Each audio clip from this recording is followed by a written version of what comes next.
6 მაისს რუსთაველის ეროვნულ თეატრში ფოლკლორის ცენტრის გუნდის პირველი სოლო კონცერტი გაიმართა. ღონისძიება ანზორ ერქომაიშვილის სახელობის ფოლკლორის სახელმწიფო ცენტრის ხელმძღვანელმა გიორგი დონაძემ გახსნა.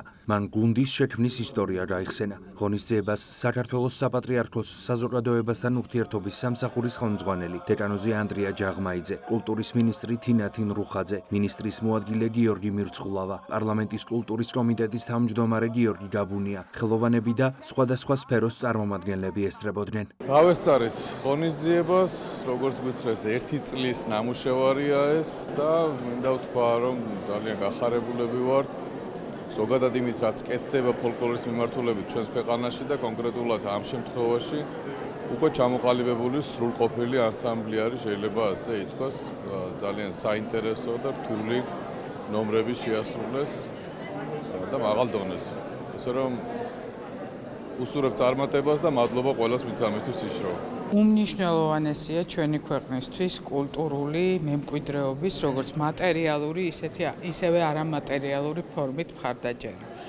რასაკვირველია, რომ ფოლკლორის ცენტრი ამ მხრივ უდიდეს საქმეს აკეთებს.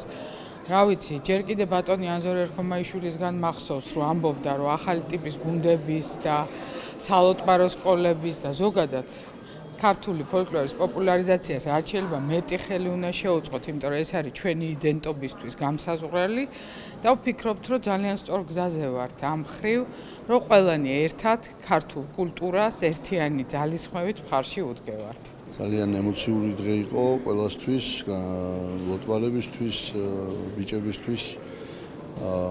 დიდი ხანია ვემზადებით ამ დღისთვის და ვფიქრობ, რომ ძალიან კარგად გაართვეს თავი. წარმატებას უსურვებ მათ, იმიტომ რომ წინ ძალიან სერიოზული და მნიშვნელოვანი გეგმები გვაქვს. ეს არის ქართული კულტურის ზეიმი, ქართული ხალხური სიმღერა, ეს არის და ცეკვა ჩვენი ერის უმთავრესი სახე. და ის რაც დღეს სცენაზე მოხდა, ეს არის ჩვენი ერის საუკუნოვანი ისტორიის უდიდესი გამარჯვება. ეს სიმღერები იბადებოდა საუკუნეების წინ. შემდეგ ვითარდებოდა, იქნებოდა მრავალი ვარიანტი და ახალგაზრდები ამ ყველაფერს აცოცხლებდნენ.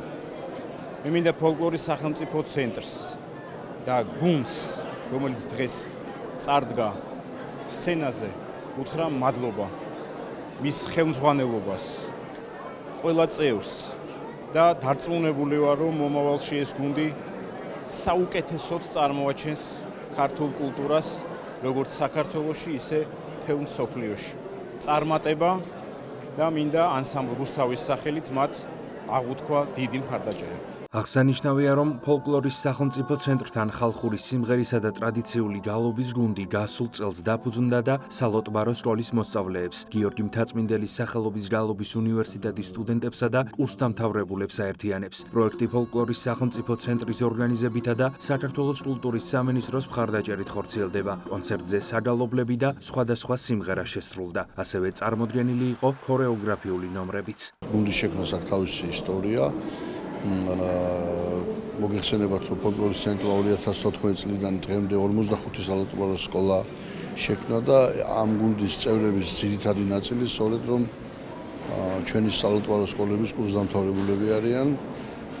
დიდი ინტერესი გაჩნდა, რომ მათ შეიყვანეს სიმღერა ისე, რომ გახდა საჭირო ესეთი ტიპის გუნდის შექმნა, რომელიც ვფიქრობ, რომ ძალიან თავის სიტყვას იტყვის ქართული მრავალხმიანობის ისტორიაში. ამ გუნდის მიზანი არის, რომ ქართული ტრადიციული მრავალხმიანობა, ხალხური სიმღერა და საგალობლები აღადგინოს, გააცოცხლოს ის მივიწყებული ნიმუშები, რომლებიც ღვთისმსხალობით ძალიან ბევრი გვაქვს. დღეს გახლავთ ფოლკლორის ცენტრის გუნდის პირველი სოლო კონცერტი, რომელმაც ჩემი აზრით წარმატებით ჩაიარა. სხვას პირადად ჩვენ არ ველოდით ლოტბარები, იმიტომ რომ საკმაოდ დიდი შრომა გავწიეთ, ასე ბიჭებისგან, მომღერლებისგან, გოგოებისგანაც ანალოგიური შრომა ჩაიდო და საკმაოდ ფართო სპექტრის რეპერტუარი ჰქონდა. დიდი ხნის განმავლობაში ვემზადებოდით სოლო კონცერტისთვის. მე როგორც დამხმარე. ძალიან ბედნიერი ვარ, რომ მიწევდა ამ ხნის განმავლობაში ბიჭებთან და იმ ლოტბარებთან ერთად ყოფნა. ძალიან დიდი გამოცდილება იყო ჩემთვის და ბევრი სასარგებლო ინფორმაცია მივიღე და ჩემთვის ეს ძალიან ბევრს ნიშნავს, როგორც მომავალი ლოტბარისთვის. შეგახსენებთ, რომ პირველი სალოტბარო სკოლა 2014 წელს გაიხსნა. დღეისათვის მათმა რაოდენობამ საქართველოს მასშტაბით 45-ს მიაღწია.